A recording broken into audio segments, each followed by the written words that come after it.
senadora, la dejo a usted con la palabra de presentación. Estoy llamando a mi mamá. Bueno, muchísimas gracias. Queremos dar la más cordial bienvenida a todos, a todas, a esta quinta jornada de conversatorios digitales por una nueva constitución.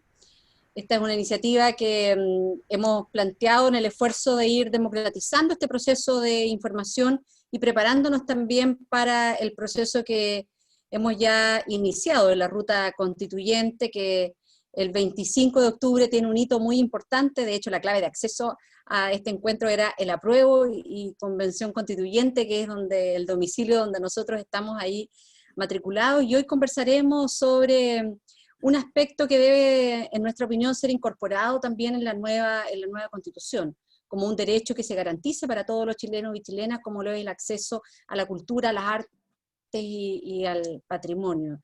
Y en esta oportunidad tenemos dos grandes invitados, y quiero partir presentando a alguien que en realidad no necesita mucha presentación entre todos nosotros. Él es Jorge Baradit, escritor, es además director y presidente de la Fundación Los Ojos de Chile, y autor de la reconocida y destacada trilogía Historia Secreta de Chile. Para nosotros, Jorge, es realmente un privilegio poder estar contigo en este quinto conversatorio y desde Atacama poder compartir con tantos y tantas esta iniciativa para que en el proceso constituyente también veamos que los temas de acceso a la cultura deben estar presentes en muchos momentos, y hoy lo vemos de una manera muy nítida, particularmente en esta administración.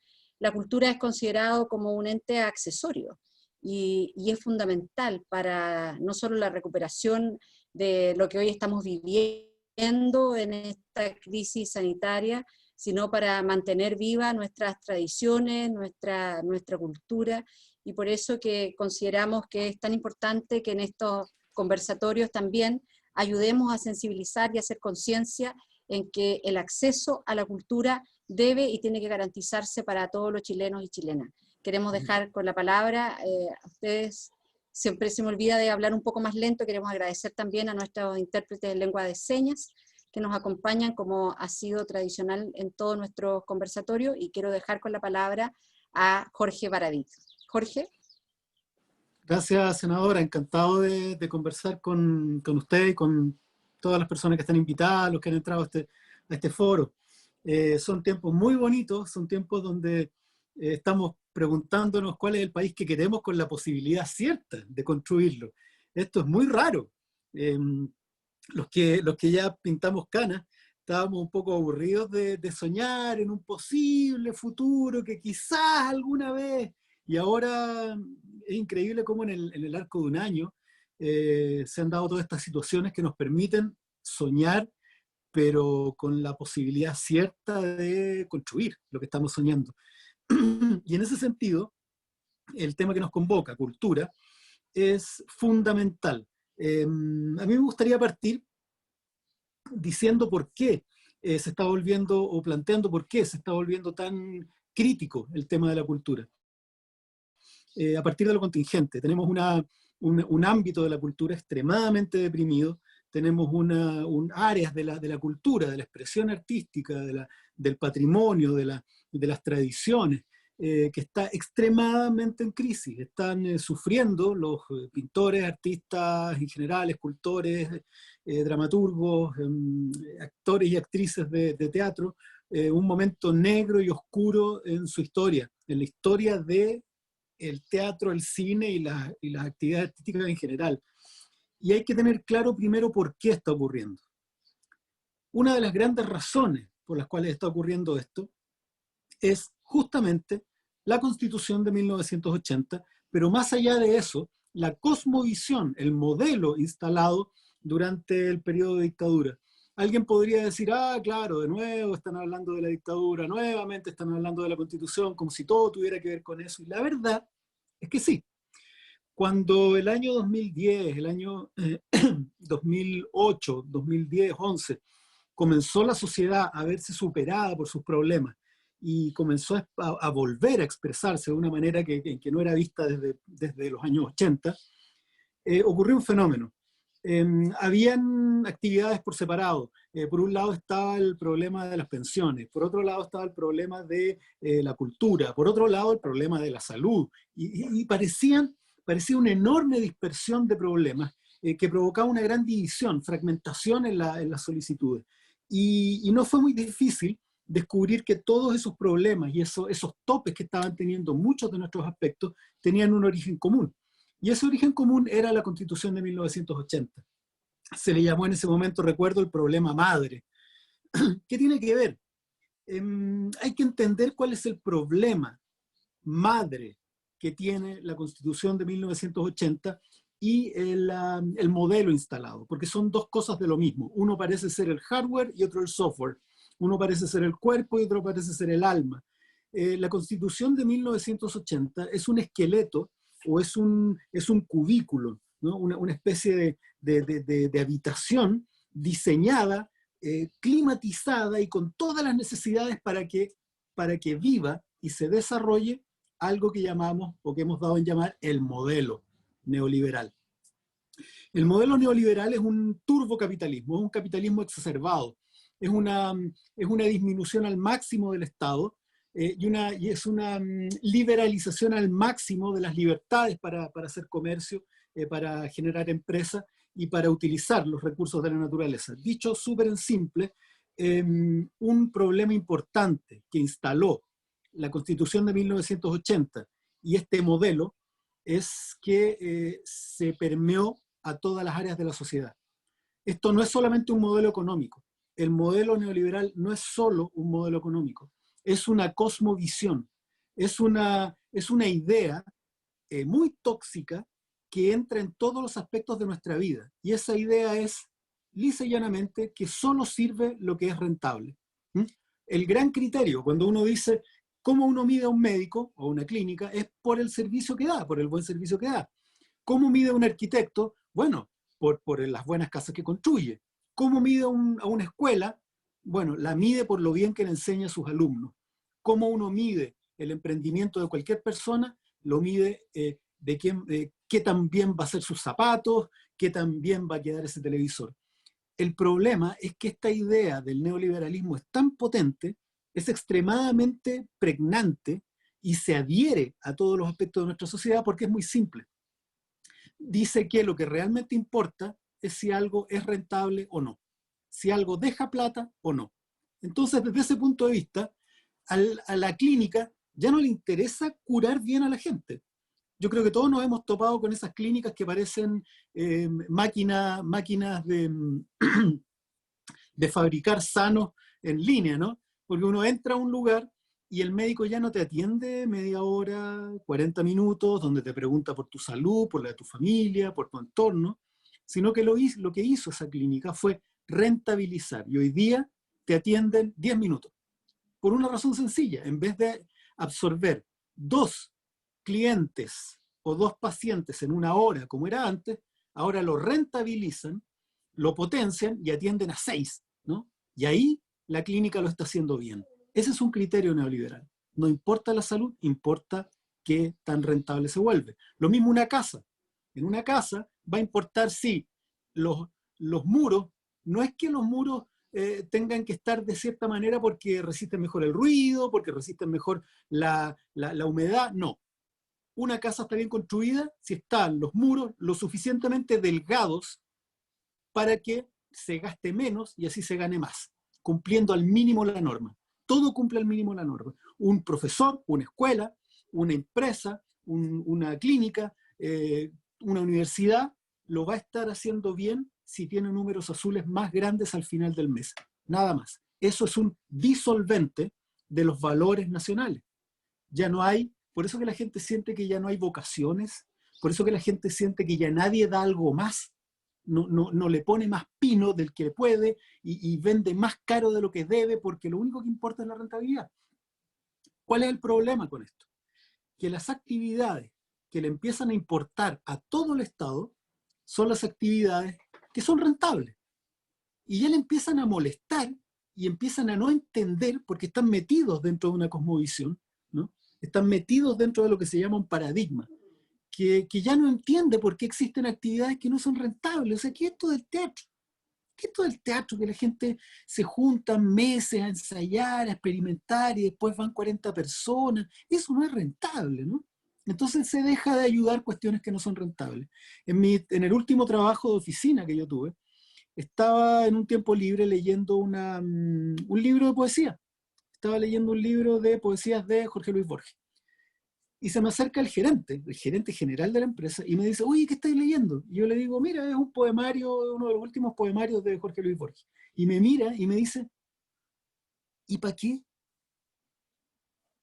Y yo, entre que me río, y le trato de explicar, y después descubrí que no, que él está viviendo dentro de una gran idea que le hace ver que solamente la rentabilidad, ¿no?, hace algo deseable, viable o aconsejable. Desde ese punto de vista, el arte no es viable, no es rentable en ninguna parte del mundo, por una razón muy, muy, muy sencilla. El arte tiende a ser experimental. Estoy poniendo el ejemplo del arte. Porque el arte busca, el arte está abriendo camino.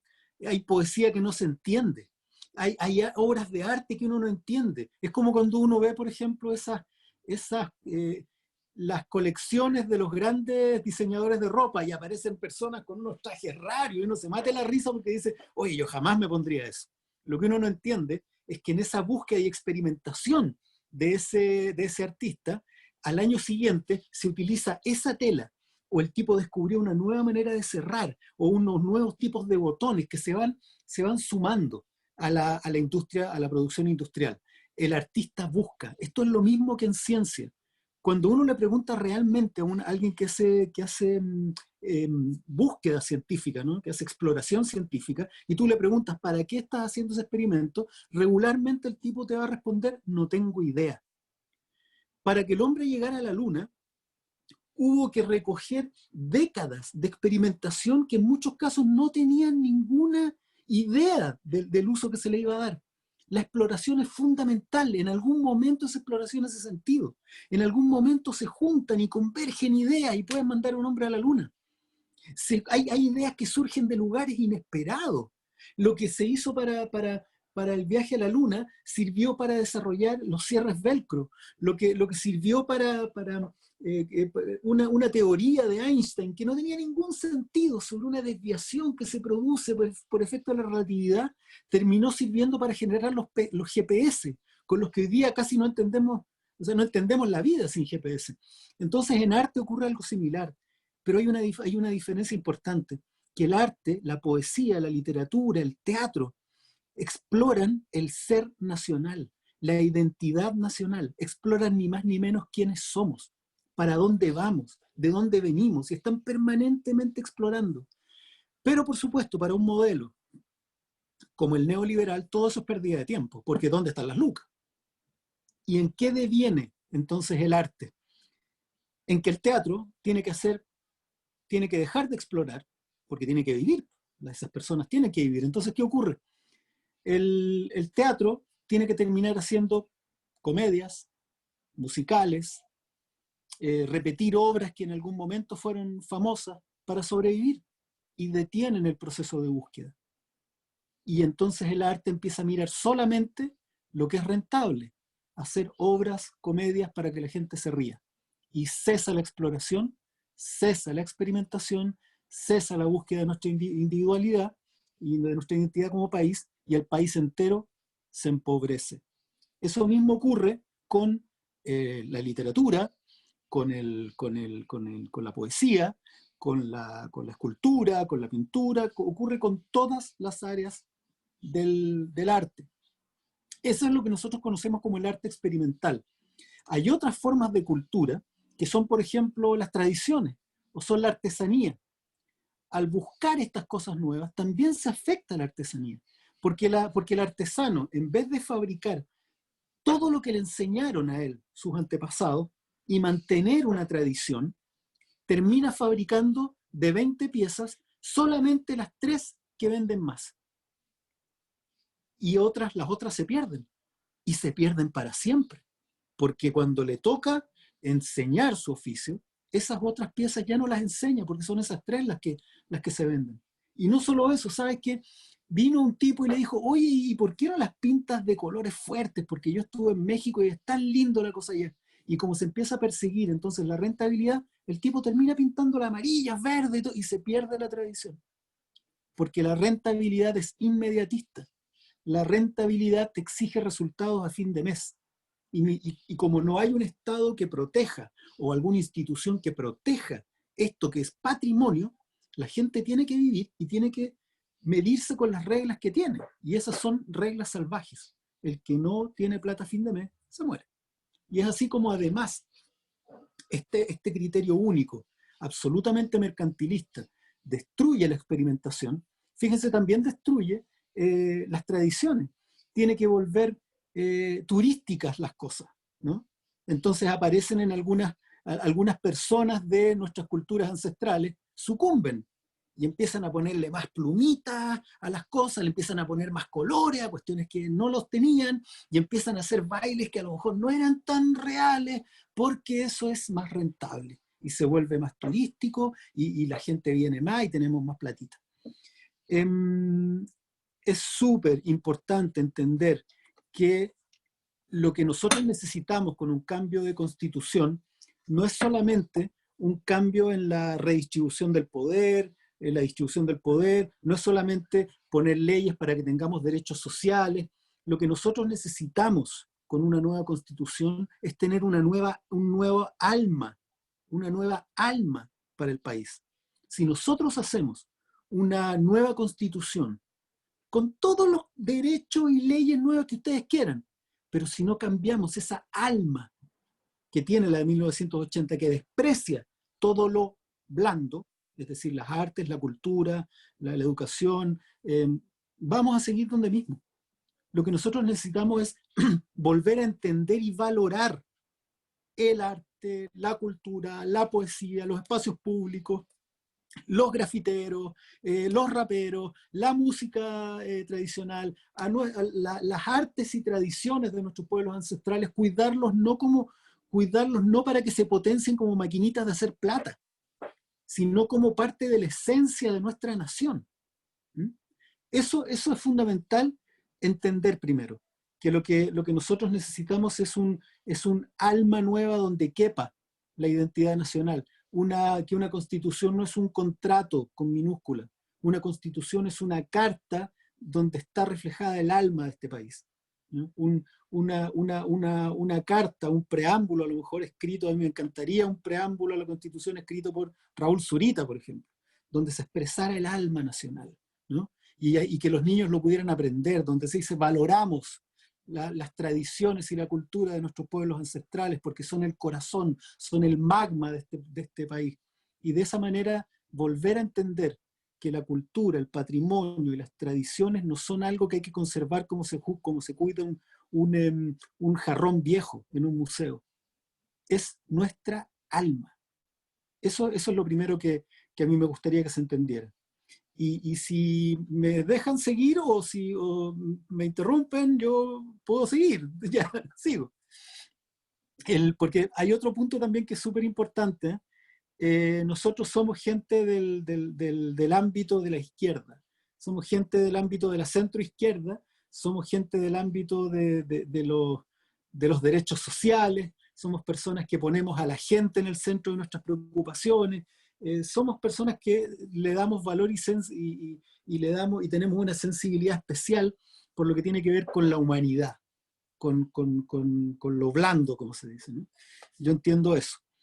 Y hay una característica que tienen los movimientos sociales de este país desde que se crearon los movimientos sociales, y es el entendimiento y la certeza que la nación, que los pueblos crecen al fuego lento de su cultura.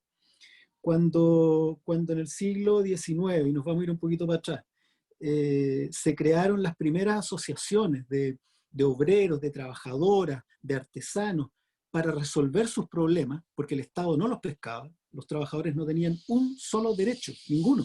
En 1850 y principios del siglo XX se crearon sociedades de socorro mutuo y mutuales, En Iquique se creó la primera mancomunal que intervino en política recién en 1901.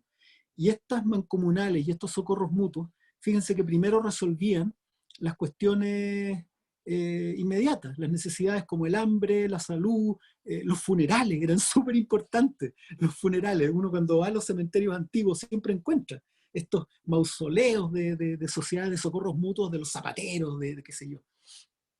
Y la siguiente y súper importante ítem para ellos era la educación y la cultura. Uno puede suponer, cuando escucha a estos grandes gobiernos de derecha, industriales y preocupados del empresariado, ¿no?, decir que estamos con las prioridades del país, ¿no?, que las prioridades del país, y las prioridades del país, y pareciera que cuando eso pasa no está hablando de la cultura. Sin embargo, cuando estas sociedades de socorro mutuo, cuando estas mutuales juntaban la suficiente plata y ya no se la gastaban toda en ayudar en salud, con medicamentos, qué sé yo, lo primero que hicieron fueron escuelas. Lo primero que hicieron fueron escuelas. Lo siguiente que hicieron fueron grupos de coros. Después hicieron clubes deportivos. Después hicieron teatros. Después hicieron grupos folclóricos. Lo primero que hacían eran actividades culturales. Cuando el primer prócer de los trabajadores, el primer prócer de los trabajadores más o menos reconocible, que es Francisco Bilbao, en 1850, decide que el pueblo tiene que emprender un camino de autonomía, lo primero que hace es decir que sin cultura, sin educación y sin artes, esto no lleva a ningún lado. Luis Emilio Recabarren, sindicalista, promotor de las ideas sociales, principios del siglo XX, lo mismo. Él no solo con dinero de las mutuales en Iquique, abrió la primera sala de cine que hubo en Iquique. Él mismo hacía obras de dramaturgia, actuó en algunas, Luis Emilio Recabarren, y todos los movimientos sociales tenían clarísimo, y hasta el día de hoy, ustedes se fijan en las poblaciones, no hay movimiento social que no termine armando un grupo folclórico, porque la gente de pueblo entiende que la cultura, el desarrollo cultural, es algo más que solamente un título o un cartón que te permita obtener tal o cual trabajo. Muchas veces se dice, en este largo camino del pueblo de Chile hacia su inclusión en el Estado, ¿no?, desde esas organizaciones y mutuales que se las financiaban ellos mismos, hasta cuando empezaron a participar en política y empezaron a buscar transformar la sociedad, no solamente esconderse con la creación de sindicatos, de organizaciones, de partidos políticos, el Partido Comunista, el Partido Socialista, eventualmente los Frentes Populares, Pedro Aguirre Cerda, siempre tuvieron muy pegadito a ellos la idea de la cultura y la educación. Hay un error cuando se menciona a uno de los mejores, si no el mejor presidente de nuestra historia, Pedro Aguirre Cerda. Hay un error cuando se dice gobernar es educar, y nosotros solamente pensamos en escuelas. Él tenía una idea que en esa época se acerca mucho a lo que recién a partir de los 90 se empezó a llamar centro cultural. Él tenía una idea que desgraciadamente por su muerte prematura no alcanzó a implementar, que se llamaba las casas del pueblo. Y eran unos lugares, y ustedes lo van a reconocer porque son los centros culturales de hoy día, cada comuna debía tener una casa del pueblo. Y esta casa del pueblo no era una escuela, era un lugar donde había una sala para hacer teatro, una sala para hacer música con instrumentos, una piscina para hacer natación, tenía una cancha para hacer atletismo, una cancha de fútbol, tenía biblioteca, tenía sala para hacer cursos de lo que fuera, ¿no?, cursos de capacitación. Pero entonces Pedro Aguirre Cerda entendía gobernar es educar como una educación integral. Desgraciadamente con los años, y sobre todo desde la década del 80, se empezó a entender educación como la manera en que integramos laboralmente a una persona en el engranaje productivo. Y así es como tenemos hoy día gerentes generales que son unos verdaderos estúpidos, y grandes técnicos en puestos millonarios que son personas realmente ignorantes, porque desde siempre este país entendió, desde sus líderes sociales preocupados por las personas, que la cultura es una cuestión integral.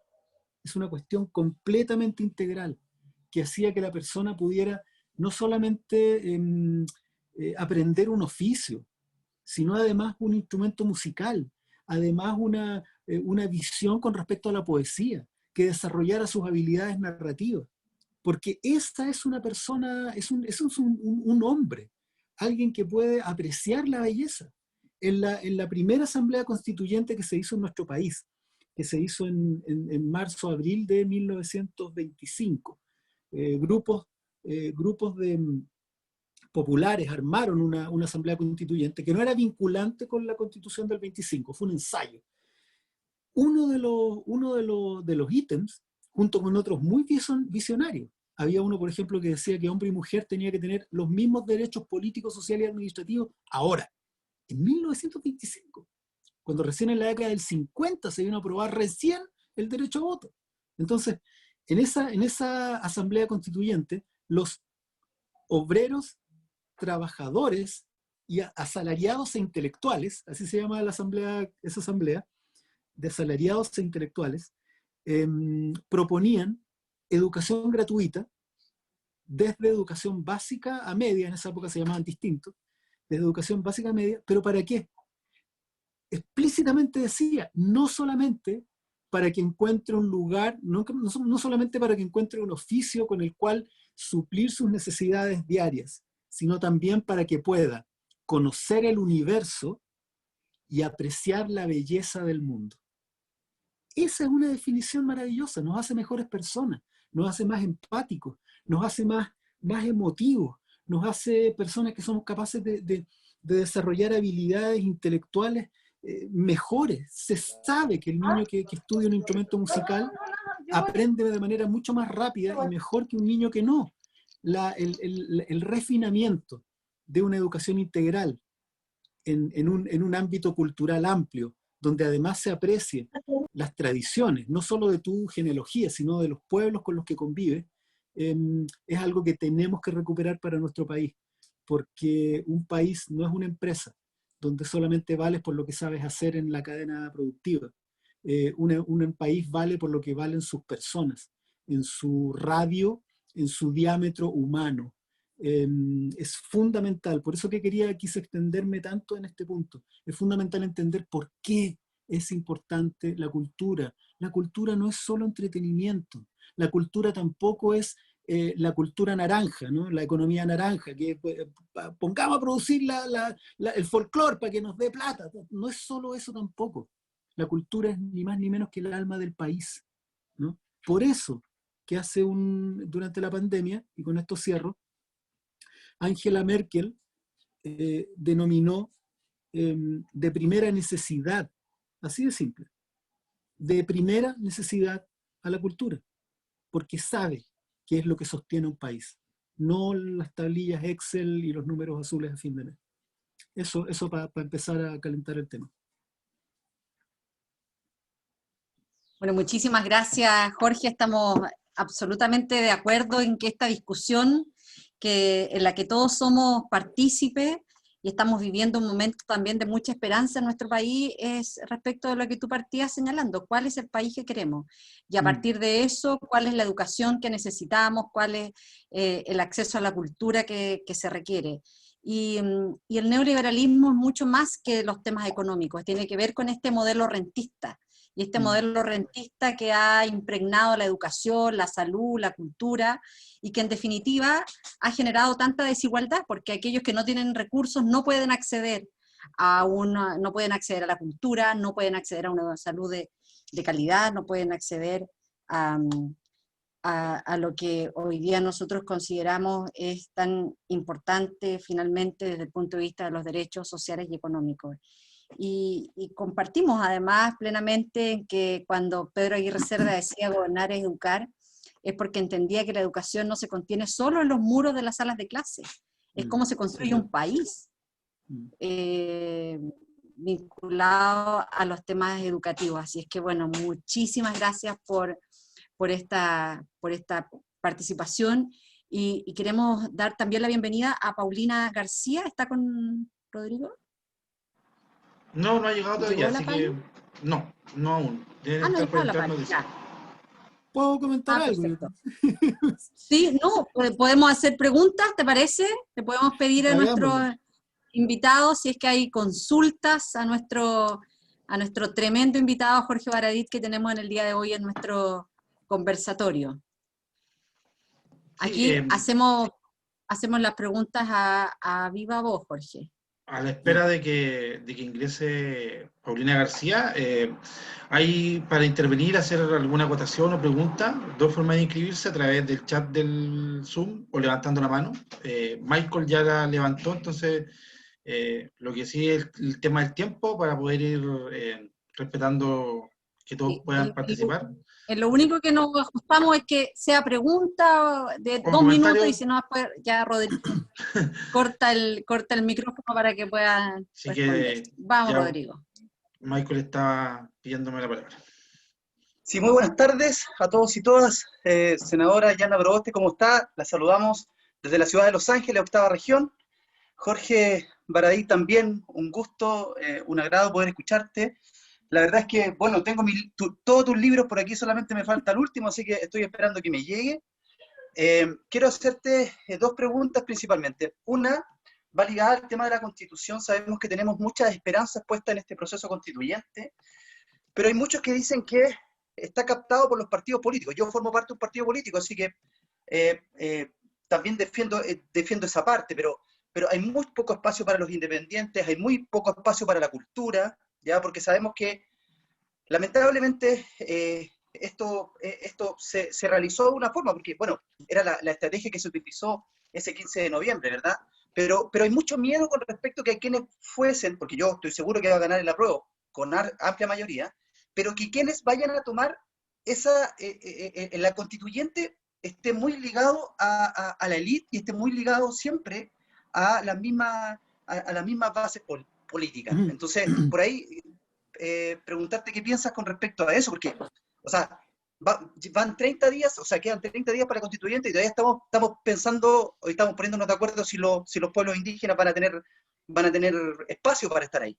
Y el segundo, Sí. ¿qué país crees tú que debiésemos repensarnos luego de esta pandemia? Por ahí estas dos preguntas, así que muchísimas gracias desde la ciudad de Ya. Los Ángeles. Espero No, dale. poder conversar Gracias, contigo en alguna instancia. gracias, Michael. Vamos a Mira, hacer una ronda, Jorge, rápida de preguntas de varios se para me van a mirar. olvidar, ¿eh? Se me van a olvidar. Y Prefiero Sí, contestarle al entonces tiro. vamos de a bueno, una ya. Aquí a gusto Vamos de nuestro una, mira. invitado. Porque así cuando entre la Pali, no vamos a tener, no vamos a nos dejar a nadie avisó esperando. nos acaba de avisar que tuvo un problema familiar, así que tenemos el tiempo para que tú respondas largo. Vale. Con respecto a lo primero, a la participación de independientes, yo creo que hubo la crisis del estallido social, esta crisis, esta grieta o qué sé yo, esta fractura que se produjo en la relación de la sociedad con sus instituciones, que es un poco lo que pudimos ver, ¿no? La crisis es súper multifactorial, pero una fue esa, sin duda. Prueba de ello es, repetido hasta el cansancio, no habían banderas de partidos políticos, organizaciones sociales alguna en la calle. Y sin embargo, en el acuerdo, y la gente que la protagonizó fueron gente no filiada o por lo menos que no declaraba su participación en partidos políticos, mujeres fueron relevantes y grupos indígenas, grupos de pueblos originarios. Y sin embargo, fueron justamente esos tres estamentos los que quedaron fuera del acuerdo, ¿no? Es muy divertido.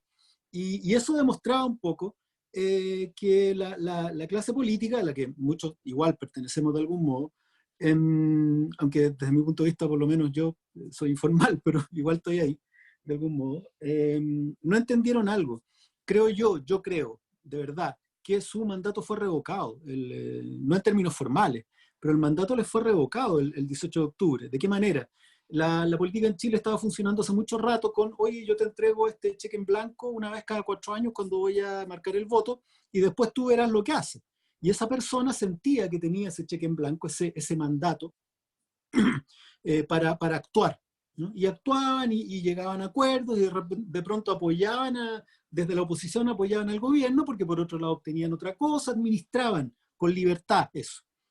Eso parece que no funcionó tan bien, ¿no? Porque las personas se alejaron de la política por esa y por otras cantidad de razones también. ¿A qué me refiero con que su voto, su mandato fue revocado? Con que las personas les empezaron a pedir explicaciones diariamente. Lo que empezó a ocurrir fue un escrutinio tan brutal, a diferencia de años anteriores, que las personas todos los días le exigían, le pedían o le reclamaban a sus representantes con respecto a lo que estaba ocurriendo. El acuerdo del 15 de noviembre creo que nace de que la clase política no entendió que su mandato había sido revocado y que tenían que pedir primero a las personas, a las bases, por decirlo de alguna manera, instrucciones y mandato para presentarse ese día del 15 de noviembre a hacer este acuerdo, ¿no?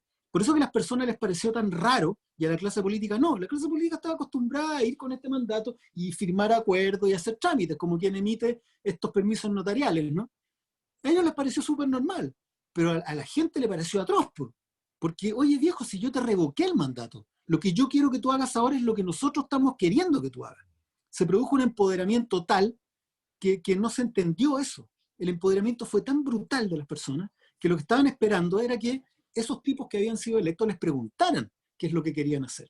Y claramente no les pareció tan bien, porque hubo una desafección importante, digamos que no total, pero sí una desafección y mucha preocupación por lo que ocurrió el 15 de noviembre. Yo creo que eso se ha ido acentuando y que ha dado la pauta de la conducta de la relación entre el pueblo, la ciudadanía y sus políticos. Sobre todo se vio con mucha claridad en el caso del 10%, donde las personas masacraron los ratings de los canales del Senado y se vieron extraordinariamente politizados e interesados en opinar, y terminaron, sobre todo a candidatos, a representantes de la derecha, que no pertenecen a la élite de la derecha, sino esos senadores o esos diputados que tienen no sé, por decirlo así, cometen el rasquerío de tener que depender de los votos, ¿no? Dependen de sus electores, tuvieron que votar a favor, porque la relación hoy día es súper distinta. Las personas, a través del escrutinio diario que pueden hacer las redes sociales, a través de estas nuevas herramientas, pueden en la mañana conocer una ley que entra, al mediodía abogados, técnicos, qué sé yo, desmenuzan esto y lo distribuyen como información digerible para las personas comunes. En la tarde se produce un debate, en la noche hay trending topic, perdón, después hay trending topic, y en la noche ya hay un cacerolazo. Y al otro día han tenido que retroceder con leyes, o han tenido que votar de una manera distinta como pensaban. Entonces, yo creo que tienen que incorporar, sin duda, no solo a las mujeres que ya lo hicieron, no solo los escaños de pueblos originarios que está en camino, sino también hay que encontrar una manera, no un saludo a la bandera, no una testimonial, sino una manera efectiva de que los independientes se integren al proceso. O ahí yo estoy de acuerdo con Guillermo, se va a producir una desafección, las personas van a deslegitimar el proceso. Hoy día la única salida, creo yo, que tiene la clase política es sintonizarse a concho, más bien mimetizarse con las demandas y el tono de la ciudadanía, porque está muy alzada la ciudadanía, está exigiendo, no está pidiendo, no está sugiriendo, está exigiendo. Y si no entienden que si no se produce un mecanismo real para la participación de independientes, la legitimidad de todo el proceso está en riesgo. Eso es fundamental. Yo no tengo idea cómo. Quizás deberían todos los partidos decir, oye, el 50% de nuestros cupos, como lo hizo el PPD, ¿no? Quizás no como lo hizo el PRO, que entregó todo, pero quizás como el PPD, ¿sabes? Que todos tienen que entregar un 50% de los cupos y después encontrar un mecanismo para que tampoco esto sea un cherry picking, ¿no?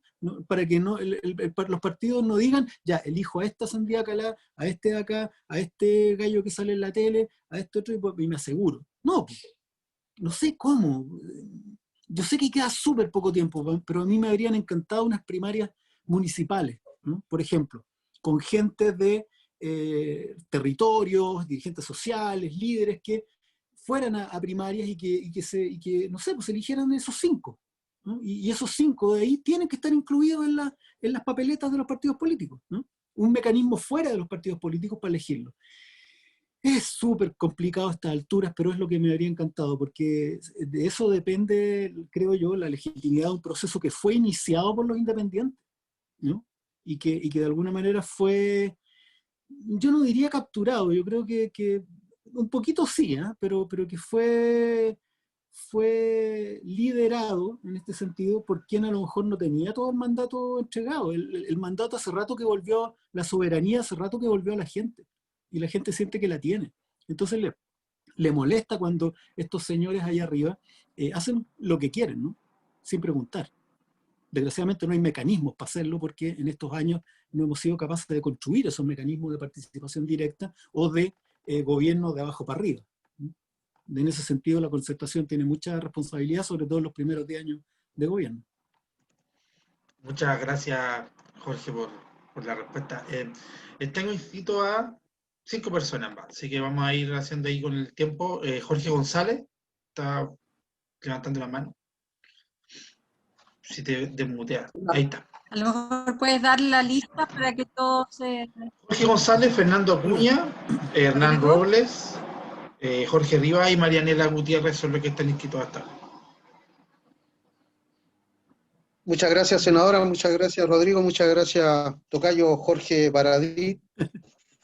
Solo consultarle desde la óptica suya como escritor, historiador, ¿cómo poder hacer la rentabilidad eficiente en una nueva constitución y convertirla justamente en un mejor estadio cultural? ¿Cómo se mezcla rentabilidad, que no es malo, pero en un proceso humanizante como usted lo señala?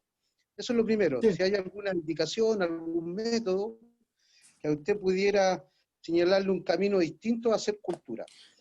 Y lo otro, preguntarle desde el mundo de la filosofía, seguramente, o de la historia, ¿cuándo dejamos de explorar el ser nacional, como usted le llama, abro comillas y cierro comillas? Porque bien lo dice usted al final de esta intervención, seguramente el gobierno militar, nada que objetarle dentro de su ADN. Era así y va a ser así siempre. Sin embargo, un sector del mundo de los 90 en Chile tampoco le dedicó mucho tiempo a explorar el ser nacional. Si tuvimos la oportunidad, tuvimos parlamento, ¿cómo podemos revertir esa situación? Para que no nos pase con una nueva constitución y sigamos esperando 30, 40 años más. Esto no tiene que ver con una crítica a la política como tal, sino cómo somos capaces de hacer mejor cultura desde la exploración del alma nacional. Y lo último, si usted está de acuerdo en que para hacer esta exploración del alma nacional, yo tengo acá, le muestro los libros suyos que he comprado como mucha gente, que nos gusta la lectura. Entre paréntesis, yo soy profesor de historia, profesor de Estado en Historia y Geografía, gustosamente, y amo esta profesión de pedagogo. Pero lo compro en la Feria de La Serena, en el verano, habitualmente voy ahí, y no es barato comprar los libros suyos de cualquiera. Sin embargo, compré este libro de Nadia Murad, la última, yo seré la última, una iraquí que ha sido premiada, ha sido postular al Premio Nobel de la Paz. En fin, todo el mundo conocemos la historia de ella, pero me costó mucho más barato, en San Diego. Entonces quiero señalarle dos caminos: una feria organizada, institucionalizada como La Serena, la Feria del Libro, y tantas otras que hay en Chile, pero son pocas las ciudades provinciales que tienen estas ferias, son siempre capitales regionales, ¿para qué decir Santiago? Entonces, ¿cómo exploramos, masificamos la cultura, evitamos un impuesto demasiado elevado al libro y a la cultura en general, y descentralizamos no solamente en las regiones como un todo, sino que también la cultura? Son los desafíos de esta nueva constitución, un poco son las preguntas que le quiero hacer, felicitarlo, que tenga este nivel de coherencia en lo que escribe, en lo que piensa y en lo que dice públicamente. Muchas gracias. Muchas gracias. Muchas gracias a usted. Gracias, Jorge. Fernando Acuña.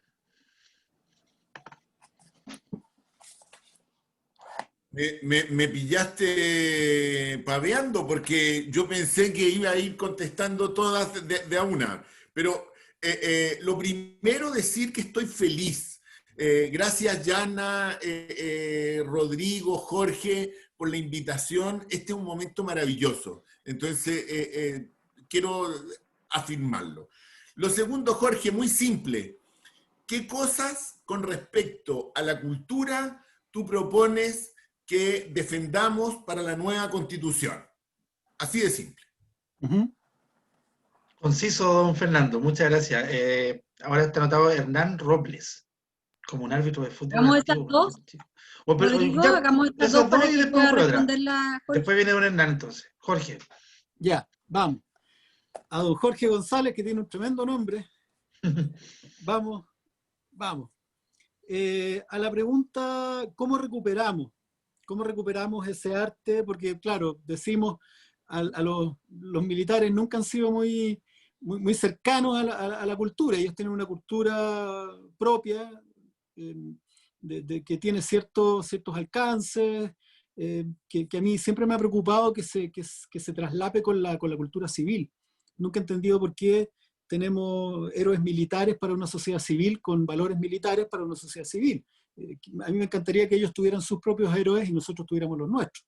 Nunca he entendido por qué se le enseña a un niño de 10 años que Prat es un héroe porque se mató por la patria, en vez de enseñarle una dimensión, la maravillosa dimensión civil de Arturo Prat, ¿no? ¿Por qué otro héroe es un soldado que tenía que usar 2 sables porque era tan bacán quebrándole el cráneo a los enemigos que a veces se le rompía uno? No entiendo cuál es el heroísmo en ello, teniendo nosotros personajes civiles que ejemplifican, ¿no? y que hacen que uno valore cuestiones de otro orden, ¿no? Valores civiles. Siempre digo yo en los militares, el descueve, el valor de la obediencia ciega de Prat, que fue capaz de tirarse el abordaje y matarse porque se lo habían ordenado. Eso está súper bien en la maquinaria de guerra, pero en la sociedad civil lo que vale no es la obediencia ciega, al contrario, es el sentido crítico, es el cuestionarse las cosas, ¿no? Entonces, ahí hay un tema también que es relevante para la cultura, ¿no? ¿Dónde están esos valores? ¿Cuáles son los que deberíamos tener? ¿Por qué nuestros héroes no son civiles? ¿Por qué está tan lleno de charreteras el panteón nacional? No porque me caigan mal los militares, sino que porque en realidad la sociedad civil necesita otros valores. Por eso que nos agarramos las mechas tan fácil, tomamos trinchera tan fácil, y por eso que somos a veces incapaces de dialogar también. A raíz de eso, sí, pues, esa es una cultura militar, y uno entiende que ellos no estuvieran tan cerca de la cultura en los años de la tiranía. ¿Y qué pasó con la Concertación?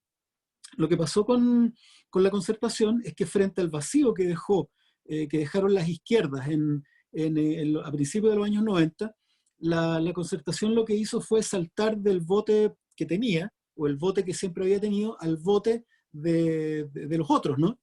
Desde la frase de la Thatcher, que el capitalismo y su idea del capitalismo era la alternativa inevitable, o la única alternativa, pasamos a que entonces, bueno, lo que nosotros podemos hacer, a lo que podemos aspirar, no es a cambiar la sociedad, sino vamos a tratar de humanizar este barco. Entonces saltamos de nuestro barquito al barco de guerra y como que le pusimos flores a los cañones, y en términos culturales lo que más llegamos es pintar de arcoíris el destructor. Porque en cultura es cierto que también cayó dentro del paradigma, ¿no? El paradigma de la Concertación fue humanizar el modelo, pero era el modelo igual, y el modelo estaba basado en la rentabilidad, ¿no? Estaba basado en el mercantilismo. Así que no me extraña que también haya ocurrido. El problema acá entonces terminó siendo no la tiranía, y yo creo que hoy día lo hemos finalmente entendido, ¿no? Y esa es la razón por la que estamos atacando el verdadero hueso de esta situación. El problema no era la tiranía, el problema no era la Constitución, no era la Concertación, el problema era la Constitución y el espíritu de la Constitución que atravesó todos esos momentos históricos. Y por eso que es el hueso que estamos atacando hoy día. A la pregunta ¿cómo rentabilizamos entonces el arte? Es súper fácil la respuesta: el arte no es rentable. Punto. Si seguimos atrapados pensando en que cómo le buscamos la quinta pata al gato, estamos sonados. Es lo mismo que la investigación científica. No tiene réditos, no tiene resultados inmediatos. Es como cuando se hacen prospecciones mineras, o cuando se va a explorar al Congo antiguamente, o cuando se lanzaban experimentos al espacio sin saber muy bien. Se estaba haciendo investigación, se estaba haciendo exploración, se estaba invirtiendo en lo que hoy día hace grande a Estados Unidos, a Alemania y a otros países, que es buscar donde uno no sabe si hay. Eso no es rentable. pero es lo que termina siendo grandes a los países, ¿no? Es lo que termina siendo grandes a los países. La creatividad y la experimentación, la exploración. ¿Qué ha terminado significando la creatividad en Chile?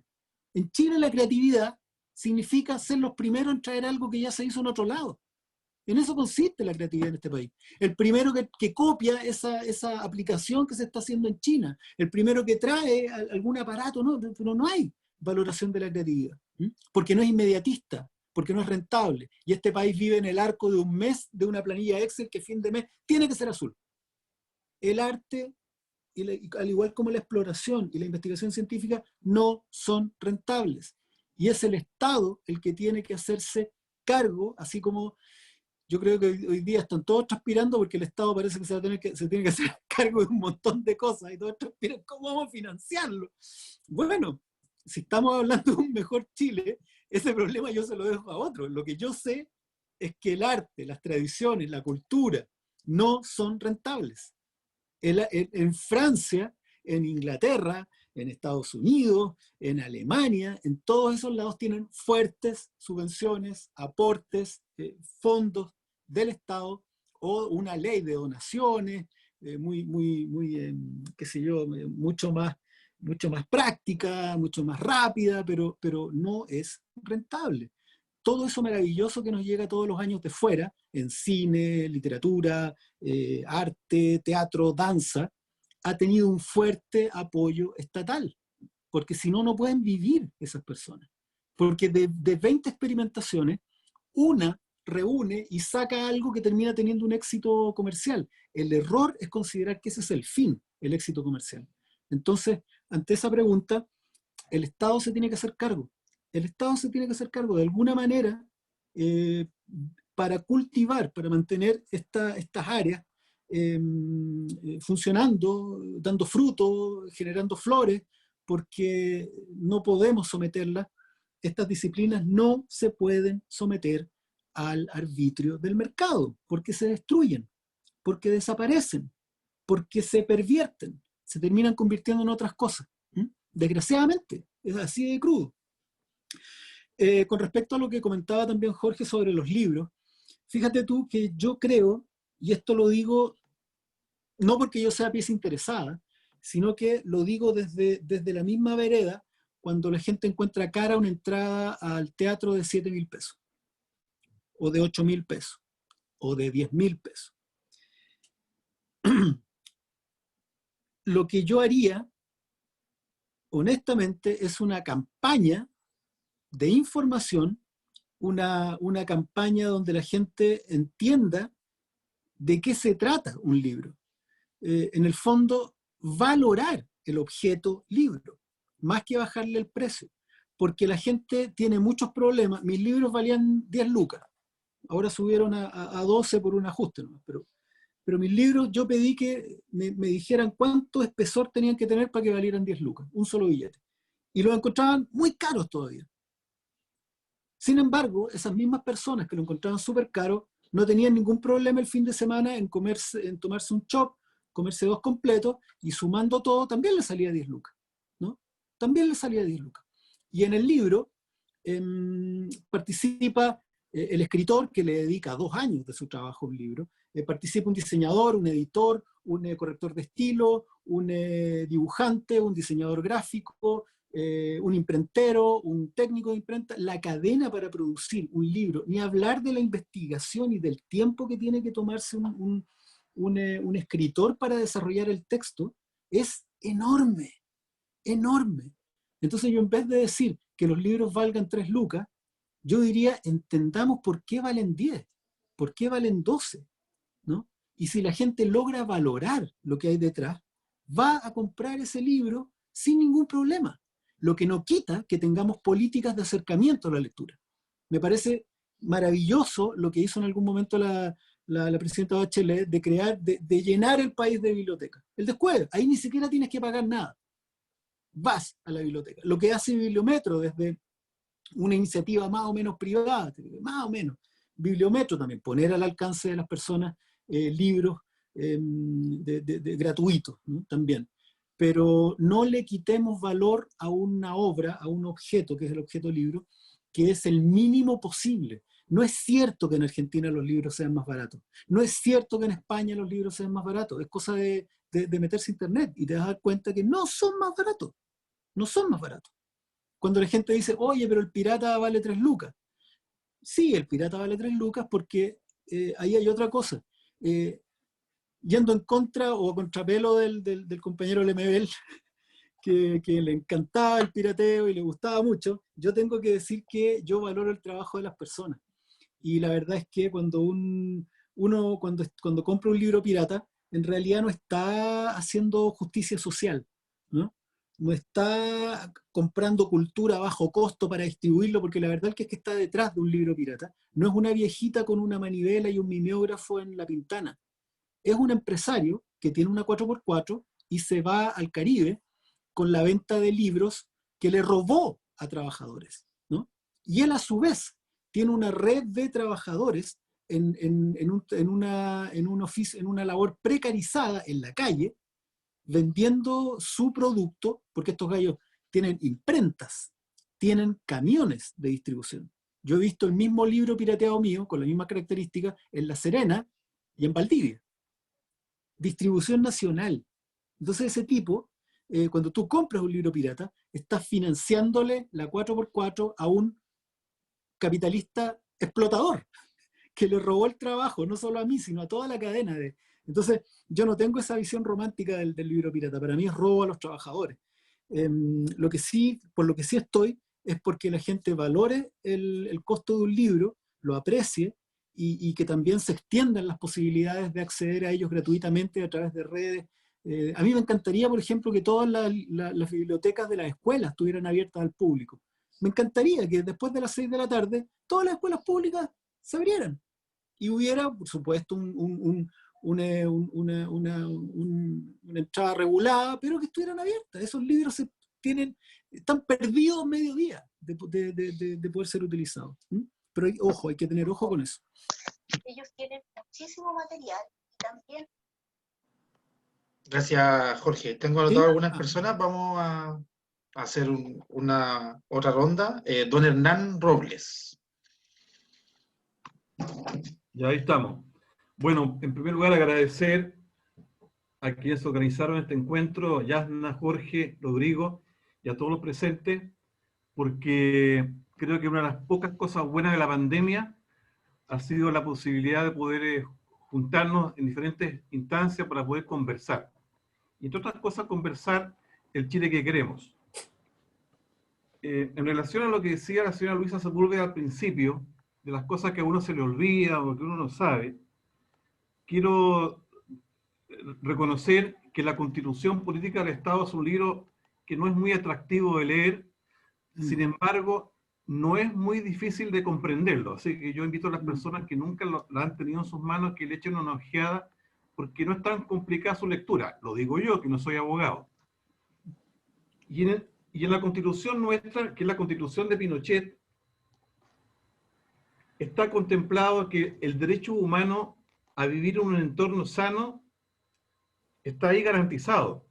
Sin embargo, hemos visto que en Chile, en gran parte de nuestro paisaje, hay contaminación ambiental, en el mar, en las aguas, en los bosques, en las selvas, en las carreteras, y este modelo rentista nos ha afectado realmente nuestra salud. Nadie ha podido explicar cómo, estando la región metropolitana prácticamente toda en cuarentena, tuvimos 2 episodios de emergencia ambiental. Nadie lo explica. ¿Qué pasó ahí? ¿Qué pasó? Si se supone que prácticamente el 90% de la población de la región metropolitana estaba en sus casas. Eso quiere decir que no eran las micros, no eran los autos, sino que probablemente lo que muchos ya saben que son las industrias. Ahí está el modelo rentista. Si nuestra Constitución está contemplado el respeto porque cada uno de sus ciudadanos tengan un entorno sano y que efectivamente no ha sido respetado, esa va a ser una discusión muy fuerte que se va a tener en el proceso constituyente. Junto, por ejemplo, a si el Estado debe ser subsidiario o tendremos otro tipo de Estado. Esos van a ser debates muy fuertes, muy profundos, porque va a afectar a muchos intereses. Yo quiero, a propósito de esto, porque también hay otras constituciones que tienen contemplado otros aspectos que acá en Chile no están, como por ejemplo que los derechos del consumidor están en la constitución de algunos países, como por ejemplo la de México. Y probablemente eso en la realidad tampoco se concretice. Yo, a propósito de esta introducción, Jorge, yo te quiero preguntar si, a propósito del 10% de la AFP, que pudo ser, que fue luchado y conquistado desde las calles, el tema del medio ambiente, el tipo de Estado y otros temas, junto, cuando se esté produciendo el proceso constituyente, también se va a tener que provocar un movimiento en las calles. Sí, yo creo que es lo que conversábamos delante. Nosotros tenemos nosotros, y me refiero al pueblo de Chile, tenemos una carta bajo la manga. Nosotros tenemos que salvar varias barreras. Tenemos que saltar la barrera del apruebo, que al parecer está bien. Tenemos que saltar la barrera de aprobar la Convención Constitucional, y quizá el más complicado que se ve en el horizonte es la conformación de la Convención Constitucional, entendiendo que no es para nada seguro que vayamos en el ideal, que es una lista única. Yo creo que a lo mejor, o a lo que más parece que podríamos aspirar es a 2 listas. Porque ahí se puede producir un fenómeno que ya hace rato que está advertido, ¿no? Que terminemos siendo la oposición a este gobierno, la oposición o los del apruebo, terminamos siendo minoría en la Convención Constitucional, dadas las mecánicas del proceso electoral, y que al final terminemos aferrados nosotros al 2/3 para poder frenar el tsunami, ¿no? de esta mayoría del status quo. Entonces, la carta bajo la manga es la misma del 10%. Cuando yo decía delante que hay una forma de democracia directa en las redes sociales, no estaba blufeando, no estoy exagerando. Yo creo que esa fuerza se va a ir haciendo cada vez más grande, más potente. Todavía hay gente que subestima a las redes sociales y esta forma de participación, pero la verdad es que si fuera tan subestimable, no tendríamos al rey del populismo, Donald Trump, siendo un rey de Twitter, ¿no? Algo de valor tendrá que ese tipo está ahí metido. Ya sabemos, a través de lo que pasó con Cambridge Analytica y otras empresas de administración de la información, que las redes sociales son una herramienta. En nuestro caso, la carta bajo la manga es la presión social que podemos hacer, no solamente desde las calles, sino también desde estas herramientas de información. En nuestro caso, no porque sean muy voluminosas, sino que por algún misterio el periodismo chileno ha buscado su pauta en las redes sociales, ¿no? Entonces, quizás el universo todavía de Twitter o de Facebook no es tan grande, pero hace eco en nuestros medios de prensa y es capaz de saltar y de los medios de prensa a todo el país. Ese es un fenómeno raro que ocurre en nuestro país y que yo creo que es a favor nuestro. En ese sentido, yo tengo la impresión que vamos a ser una sociedad vigilante. Estamos muy politizados, estamos muy empoderados, despertó en nosotros un concepto que el profesor Julio Pinto llama historicidad. De pronto somos una generación, y con esto no me refiero a la edad, sino al momentum histórico. Somos una generación o unos coetáneos que tomaron repentina conciencia de que efectivamente tienen en sus manos el destino de Chile. Eso no se había visto, yo diría desde la campaña de los años, de fines de los años 60, ¿no? Con Alessandri, Tomic y Salvador Allende. En ese momento la sociedad chilena está politizada y lo suficientemente consciente de su poder de influencia en la historia de Chile como para actuar y permanecer actuando todos los días. El hecho de que el estallido social no haya durado 3 días, una semana, sino que haya durado 3 meses y que fuera derrotado exclusivamente por una pandemia, con manifestaciones prácticamente diarias durante 2 meses y medio a lo menos, es un fenómeno que indica el nivel de participación que va a tener la gente cuando nuevamente sienta que el destino del país está en juego. Yo estoy convencido de que las personas en la calle, ojalá de manera pacífica, y eso es un petitorio para carabineros también, o desde redes sociales, o desde los balcones caceroleando, yo estoy convencido que van a ejercer un escrutinio, repito, diario. Ser convencional va a ser una tortura, porque van a tener una pistola en la nuca, diariamente. Se va a estar sabiendo qué están haciendo, cómo lo están haciendo, quién votó qué, y va el pueblo va a estar haciendo este escrutinio y como llamarlo, juicio, diariamente. Este proceso va a ser muy caliente y debe ser así, porque no vamos a tener todas las herramientas. Vamos a estar con el 2/3, vamos a estar con este mecanismo de elección, vamos a estar con una gente que no está del todo convencida de cómo se armó esta convención constitucional. Así que yo tengo mucha confianza en que esa parte va a funcionar y va a funcionar súper bien. Con respecto a otro tema, que es un tema que me toca a mí mucho, ¿no? Que es el de la historia. Historia es fundamental también en los procesos o en esta idea que tenemos de cultura. La historia es el que convierte en comunidad a un grupo de personas. Si tú quieres destruir una comunidad, les destruyes la memoria. Si tú quieres afianzar una comunidad y que funcione como un cuerpo, los dotas de memoria. El escritor del siglo XX, George Orwell, decía: el que controla el pasado, controla el futuro.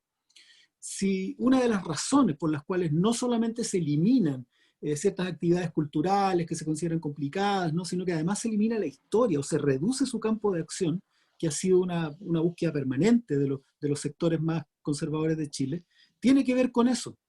Porque si hay algo que ha hecho que este momento sea como fue, es que hubo un despertar a lo que somos, a lo que fuimos y a lo que queremos ser.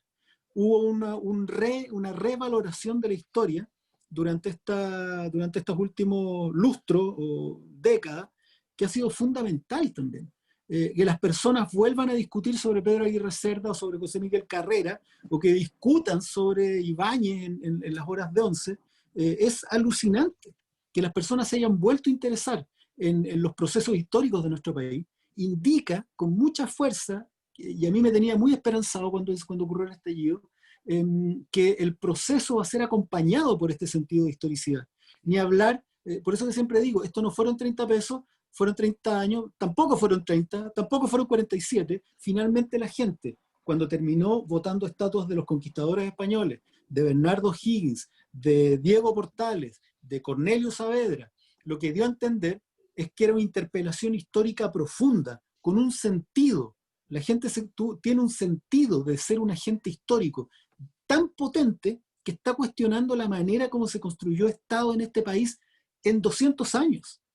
Ese es el cuestionamiento, no es por 30 años, ni por 47. Al votar monumentos de Cornelio Saavedra, están cuestionando la manera en que se relacionó el Estado con su pueblo originario.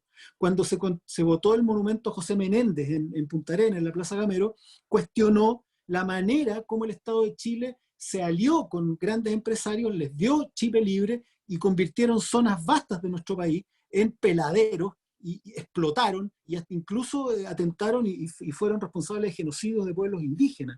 Cuando votan la estatua de O'Higgins y de Portales, están condenando las democracias autoritarias, la manera como se ha construido democracia en este país, una oligarquía con el brazo armado militar para controlar a una sociedad, entendiendo los alzamientos o la ebullición social no como un síntoma, sino como un problema que hay que aplastar. Esta interpelación tan profunda que hizo la gente el año pasado, a mí me llena de esperanza.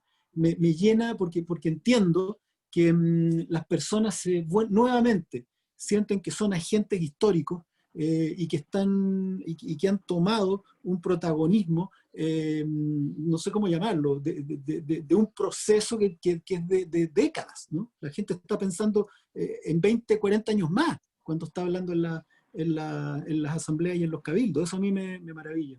Y por eso que es relevante y no es menor también considerar la enseñanza de la historia dentro del ámbito de la cultura. Cultura es lo que somos. lo que hacemos, así de amplio. Si uno no sabe quién fue, no va a saber quién es hoy. Y si no sabe quién es hoy, no sabe qué quiere para mañana.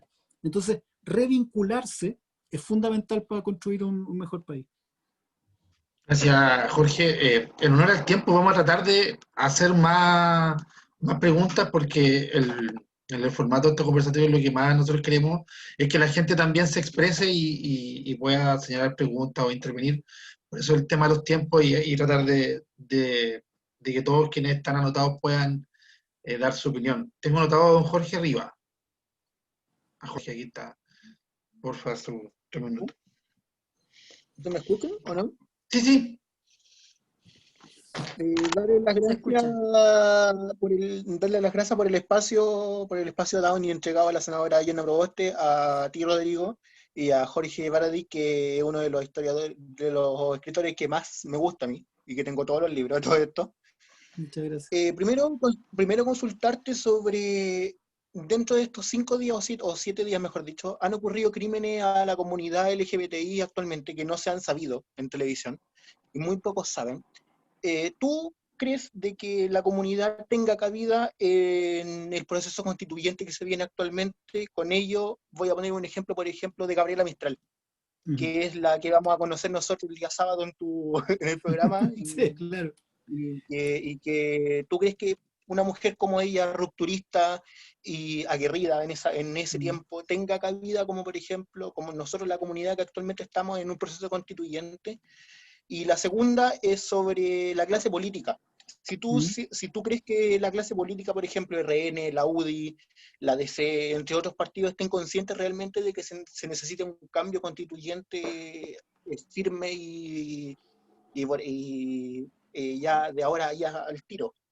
Y a todo esto estoy estudiando historia también y tus libros de repente me han servido mucho para informes que he hecho en la U y que los profes han quedado muy maravillados con esos informes. Ah, qué bueno. Gracias. Gracias, Jorge. Ángela Canupán. Sí.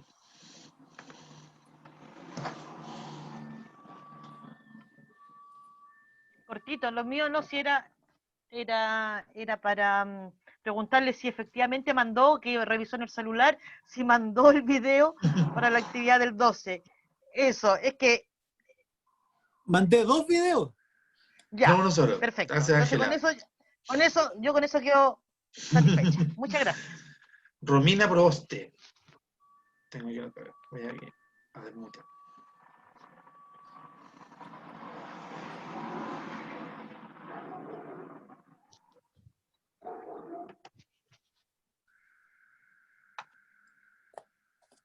¿No está? Ahí sí parece. ¿O no? No, está Otra.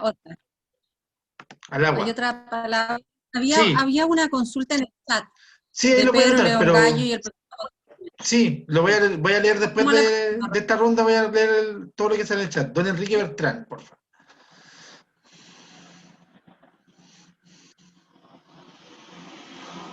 Buenas tardes. Buenas tardes. Jorge, muy interesante todo lo que se está hablando. En términos culturales, yo llevo años trabajando en el mundo de la cultura y siempre he creído que la cultura es parte del desarrollo de una sociedad. No somos los invitados de última categoría, etcétera, y esa ha sido una lucha de años. Somos parte.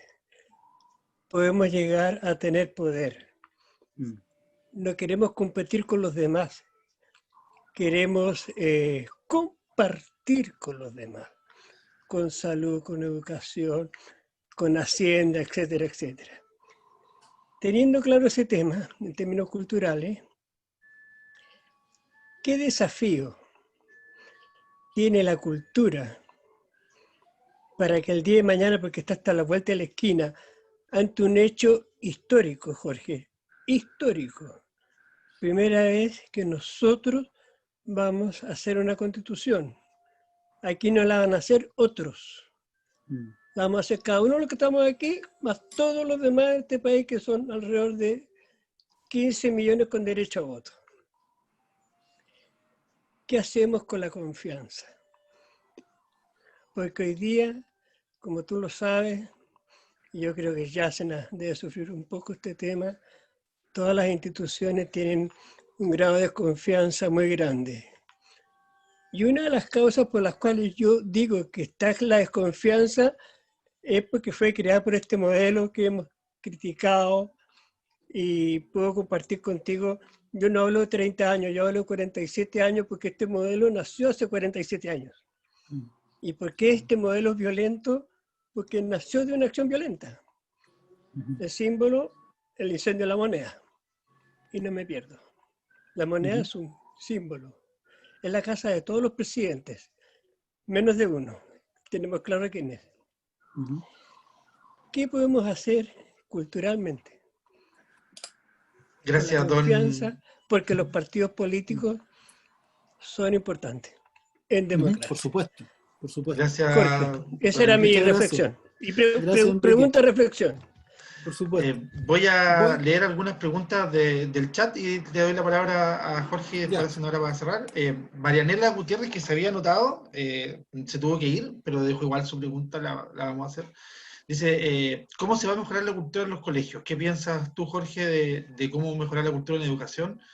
Ya que la arte o la música tienen, con suerte, 1 hora a la semana para los niños y se están perdiendo tremendos talentos jóvenes en los colegios. Hay varios comentarios, después igual se los vamos a traspasar a Jorge por interno, pero hay una pregunta muy buena para los que nos gusta la época de las revoluciones y el nacimiento de varios movimientos sociales, del orador ilustrado. Una pregunta que es muy buena como escritor de historia. ¿Se puede referir a la épica de Pedro León Gallo y la Revolución Constituyente y el conflicto con el centralismo y el gobierno de Montt?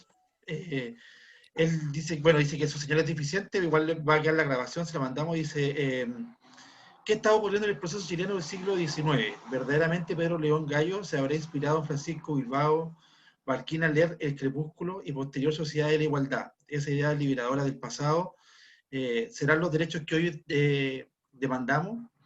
Y después May Rivero aquí pone otra pregunta, dice, ¿qué aporte de los modelos de desarrollo económico pueden fortalecer el bienestar social en cuanto a la cultura? Jorge, te doy la palabra. Ya, a ver si puedo acomodar también en varios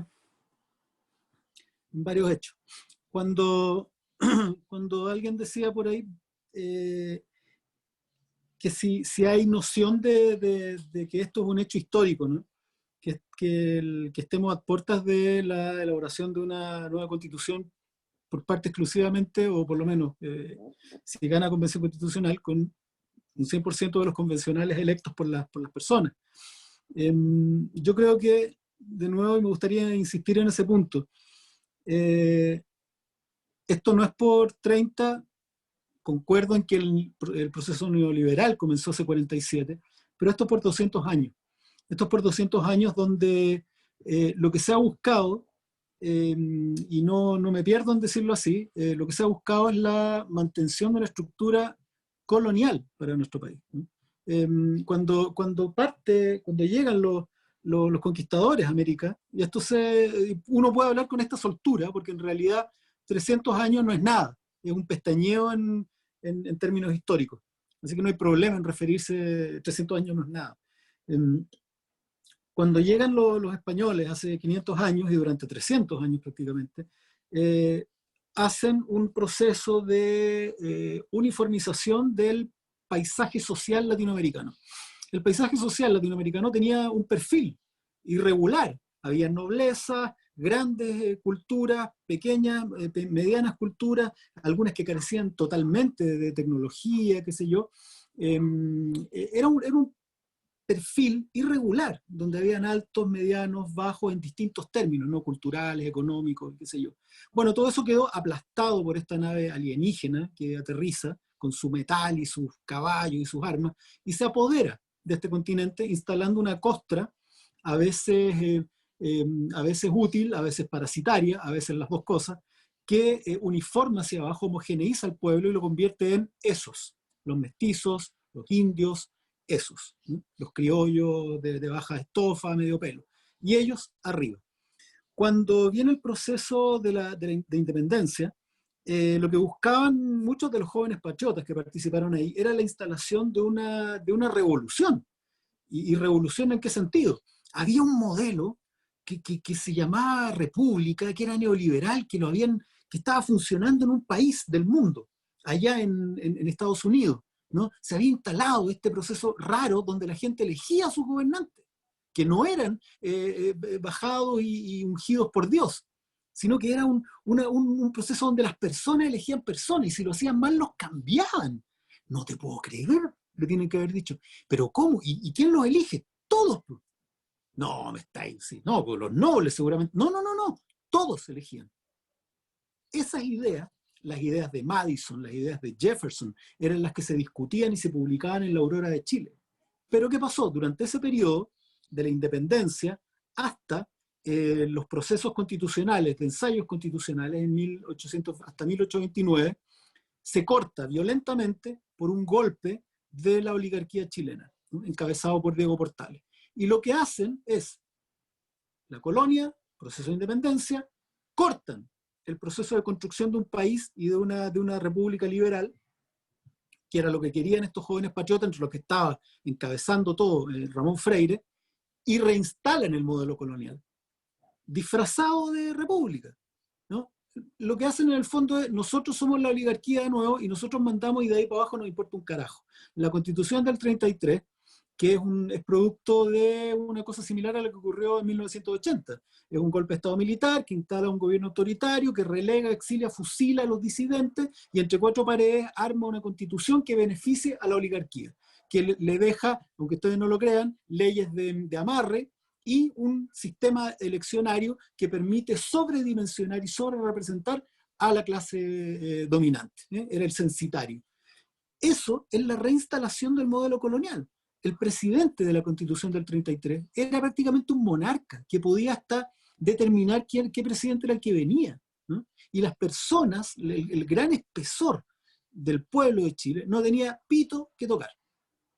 Entonces, el proceso, ¿qué tan histórico es esto? Es que desde ese momento el pueblo de Chile ha sufrido, ha tenido que caminar un desierto legal, constitucional, para emerger desde el sótano de la historia y comenzar a entrar de a poco en el Estado, ¿no? Recién en 1901, como comentaban, creó la Mancomunal de Iquique y se decidió, esa clase social completa, decidieron intentar modificar la sociedad, transformar la sociedad a través de participación política. Se crean los sindicatos, después se crean los partidos políticos que lo representaban, el obrero, el después comunista, después el 33 el socialista, después logran entrar a un gobierno con el Frente Popular y Pedro Aguirre Cerda. Después otro golpe para detener ese proceso, que la ley maldita, impulsada por Estados Unidos, declara ilegítimo, ilegal al Partido Comunista. Después se crea la CUT. En el fondo hay un proceso como se dice, de acumulación de fuerzas, ¿no?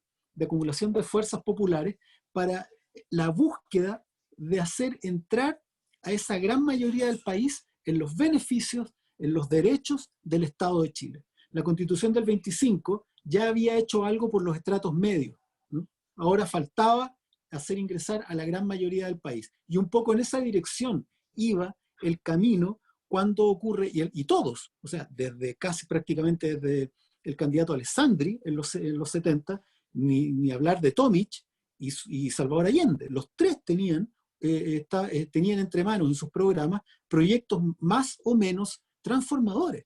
La verdad es que el programa de Tomic no era tan distinto del de Allende, porque todos entendían que lo que venía ahora era este proceso transformador que incluyera a toda la sociedad, en el que todos tuvieran acceso al poder, a las riquezas, a los beneficios y a los derechos.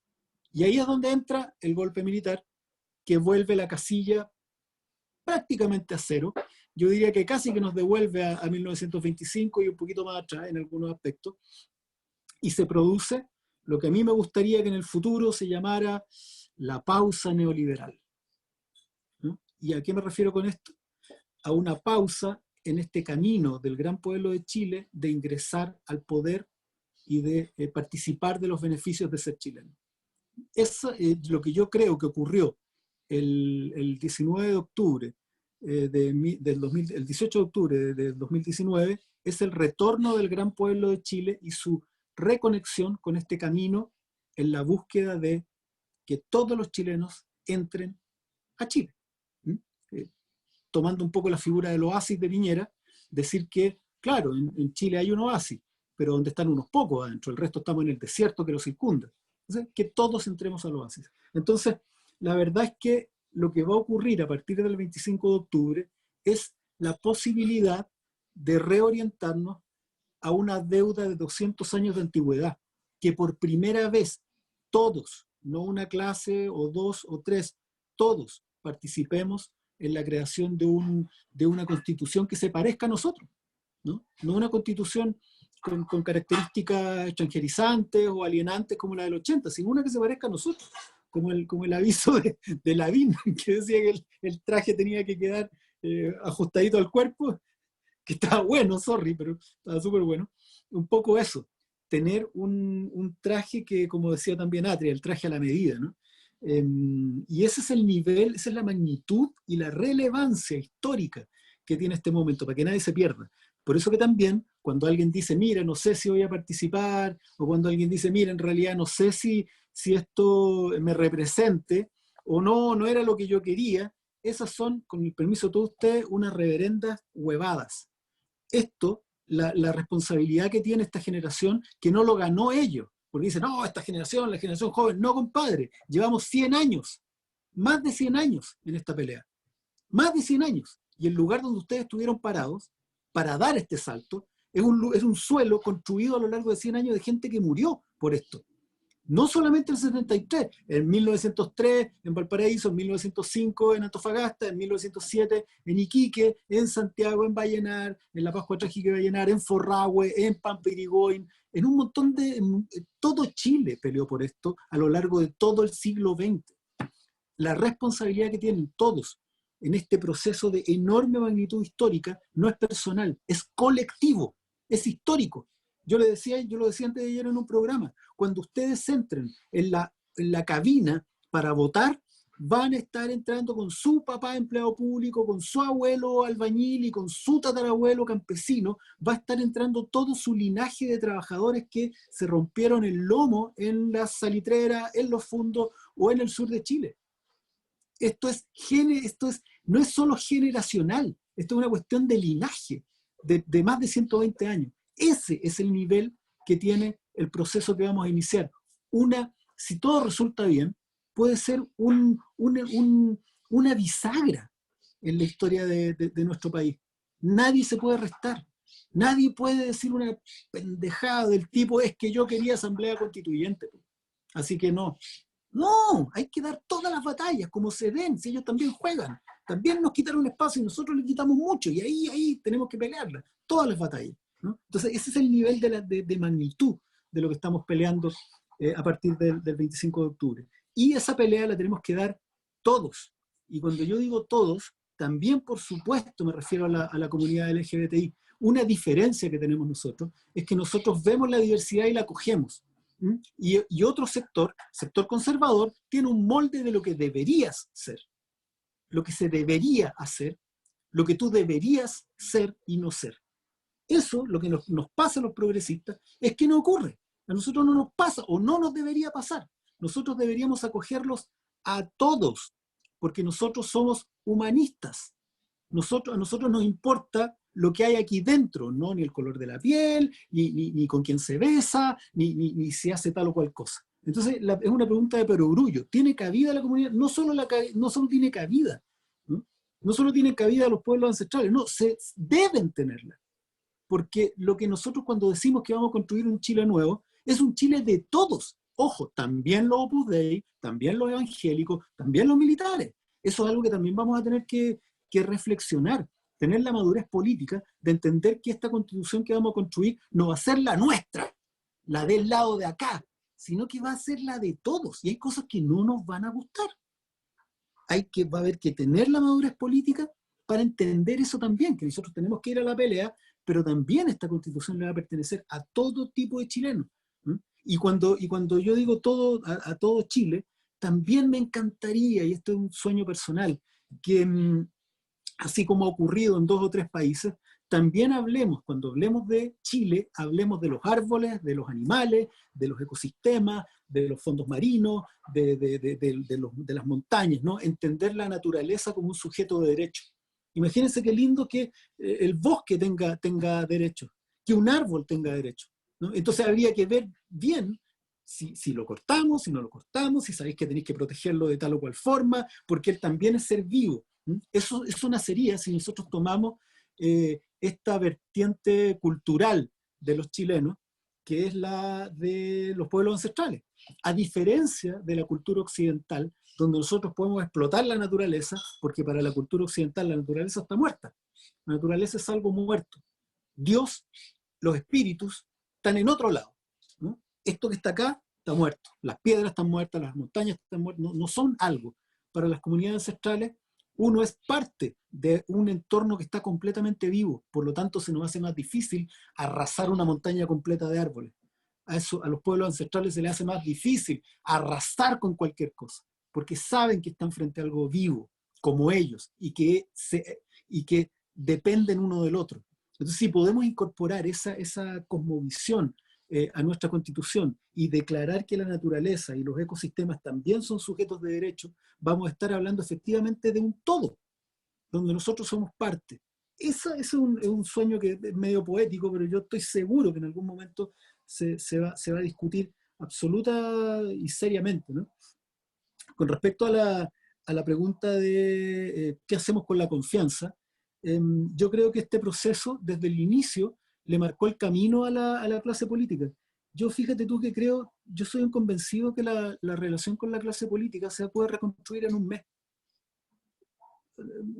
Alguna vez se mataron de la risa de mí por decir esto. Yo creo que basta un mes.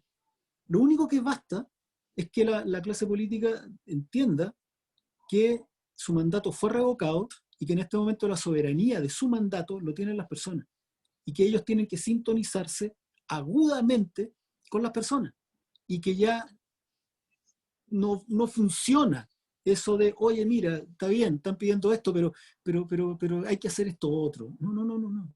Este es un momento de un empoderamiento tal donde no tienen alternativa. O sencillamente porque está tan fuerte todo hacia allá que si la clase política dice, oye, pero hagámoslo para allá, les va a pasar lo mismo que al Guaripol el Happening. Van a seguir solos. Yo estoy convencido que la confianza se recupera en un corto plazo si las personas ven que la clase política está haciendo lo que la sociedad dice que hay que hacer. En este caso, por ejemplo, si uno los ve a todos peleando y sacándose la cresta por incorporar independientes, sin atisbo de duda, yo estoy convencido que la gente empieza a cambiar automáticamente su posición. Yo veo ya hoy que por lo menos en la oposición, la gente distingue. La gente distingue, mira, este sí, este no. Ya no están hablando en masa, ya no están disparándole a la bandada, ¿no? Como los rayados ultras del otro lado que dicen, toda la clase... No. Acá también hay quien dispara a toda la clase política, pero yo veo que ya dicen este no, este sí. Mira, fíjate, ¿escuchaste lo que dijo este gallo? Están haciendo el distingo.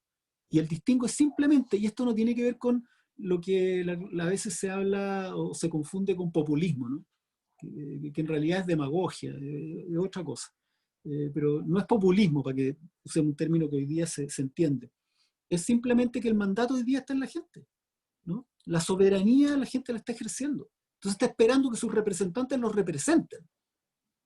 No que actúen por su cuenta, con una hoja de notario a todo evento.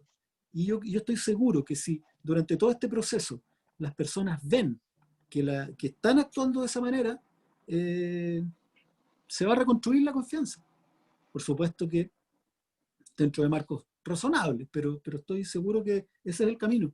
Que la gente vea que están defendiéndolos, ¿no? Que están defendiéndolos y que se están matando por defender. Que efectivamente se están sacrificando. La gente en Chile tiene un sentido heroico de las cosas. Heroico de las cosas. Somos románticos en ese sentido.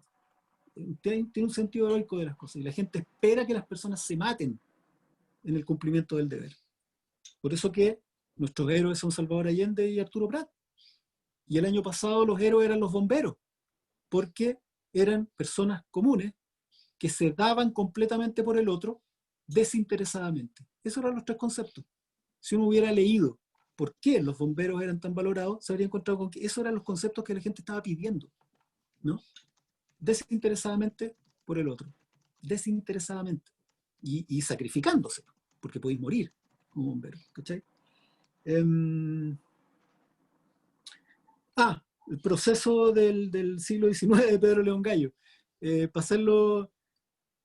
hacerlo corto, yo creo que lo que vivió, una idea que está en la mente de muchos que empiezan a estudiar historia, es que la historia es cíclica. Y la razón por la que los chilenos en particular nos parece cíclica, porque estamos permanentemente luchando por lo mismo. Exactamente por lo mismo. Cuando uno lee la declaración de la formación de la Sociedad de la Igualdad de Francisco Bilbao, de Santiago Arcos en 1850, se da cuenta que son las mismas cosas que nos pasan hoy día. Cuando uno ve después lo que persigue la Comuna de La Serena y de la revolución de Pedro León Gallo, que está sin duda inspirada en los principios bilbaínos, sin duda, y también en los procesos europeos. Hay que entender que en Chile la Sociedad de la Igualdad es de 1850 y en Europa ya venían de varias revueltas de la Comuna de París, y en 1848 se había impreso el manifiesto comunista. O sea, ya habían comunas y habían intentos de este tipo, motines de este tipo, como el que también intenta Bilbao, ¿no? en Europa. Entonces, hay un espíritu en esa época y que nosotros podemos ver en otros momentos de nuestra historia. Hay otros momentos donde también se producen estos intentos de alcanzar cuotas de equidad que son aplastados militarmente. Y uno pareciera que este país fuera Sísifo, que está permanentemente llevando la roca hasta la cima y se le cae, otra vez y se le cae. Pero la verdad es que ha sido una roca así, en ascendente.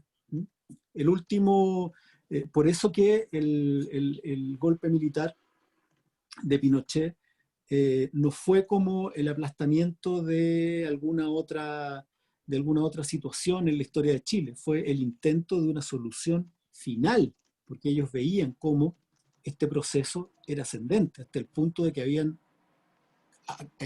agarrado el gobierno. Entonces se intenta esta solución final, no solo volviendo las leyes a cero, sino que además buscando eliminar físicamente a los luchadores sociales, ¿no? En todo Chile, una especie de quimioterapia al país, el cáncer marxista del que hablaba Lee, que se extendió mucho más allá. O sea, la democracia cristiana incluso sufre la pérdida de muchos militantes, incluido al expresidente Frei. Entonces, sí, la historia no se repite, pero rima, decía Mark Twain.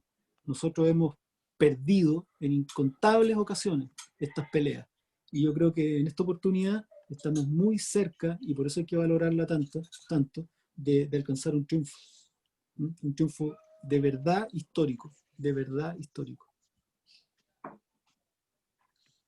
Sí, bueno, muchísimas gracias. Queremos agradecer a nuestro tremendo invitado, a Jorge Baradit, en el día de hoy. Esto nos ha permitido hablar de Chile, porque precisamente desde los tiempos del estallido social, la pandemia, la crisis social que estamos viviendo, económica, y por qué no decirlo también, la inestabilidad política, es un gran desafío, y es un gran desafío para todos nosotros. Necesitamos buscar un camino que nos permita proyectarnos y que nos ayude a imaginar cómo queremos que sea el Chile que viene. Y hablar de eso significa abordar también este entendimiento sobre el nosotros, porque a propósito de este modelo rentista del neoliberalismo se establece esta cultura tan individualista, en donde lo único que importa es el yo. Y creo que hoy día también ha sido muy importante el que hemos podido entender en que tenemos que hablar sobre la vida en común, de cómo un territorio se organiza conforme a reglas claras, en donde las mayorías puedan también participar de esta definición con respeto a las minorías, de la cual tú también nos hablabas y nos decías en que es necesario que a lo mejor con aquellos que no estamos necesariamente de acuerdo sean también partícipes de esta nueva constitución. Y te agradecemos especialmente, Jorge, porque necesitamos una mirada común sobre el pasado, porque no pensamos necesariamente lo mismo sobre lo que ocurrió en la Guerra Civil del 81 o en el 25, y es claro lo que tú decías, necesitamos esta mirada para proyectarnos. Necesitamos un sueño de país, un proyecto colectivo hacia el cual encaminarnos como pueblo. Y yo comparto que el estallido social de octubre reveló las insatisfacciones profundas de nuestro país, con profundas desigualdades de clase, de género, de etnia, de edades, de territorio, que se venían arrastrando durante mucho tiempo. Y uno se pregunta por qué no se resolvieron, ¿cierto? Y mucha gente dice, ¿por qué no se resolvió con oportunidad? Y yo creo porque no hubo acuerdo. Y hubo mucha resignación, mucha resignación. Estamos a pocos días de conmemorar otro 5 de octubre del 88 en el plebiscito, y yo creo que hubo mucha resignación de quienes vencimos en el plebiscito del 5 de octubre del 88. Resignación que se fue generando a través de la medida de lo posible, ¿eh? En esta democracia tutelada, la medida de lo posible en temas de derechos humanos, medida de lo posible en el tema de justicia, y yo lo que creo es que hoy día esto fue alimentando una caldera que terminó en lo que muchos plantean como estallido y otros más bien como un despertar social. Y yo aspiro a que en el acuerdo sobre lo que queremos para Chile, acordemos también no resignarnos otra vez, no resignarnos a ver esfumarse nuestros sueños. Y por eso que queremos un plebiscito constitucional, por eso que queremos una convención constitucional plenamente elegida por votación popular y universal, y por eso queremos una nueva constitución. Y eso lo debemos confirmar en las urnas, y por eso que todos y todas estamos invitadas a encontrarnos este 25 de octubre en este proceso constituyente. Así es que bueno, muchísimas gracias una vez más, Jorge, por haber aceptado nuestra invitación a este conversatorio. Muchas gracias a todos y a todas quienes participaron y que fueron además contribuyentes con sus consultas, con sus opiniones, y de verdad reiterar nuestra invitación para que el 25 de octubre nos encontremos en la urna y sigamos adelante en este proceso que nos debe encontrar a todos en un sueño de país que represente un espíritu mucho más humanitario de lo que hemos vivido durante los últimos 47 años y los últimos 200 años en nuestro país. Así que muchísimas gracias a todos, que tengan un muy buen fin de semana. Muchas gracias. Muchas gracias. Muchas gracias, Jorge.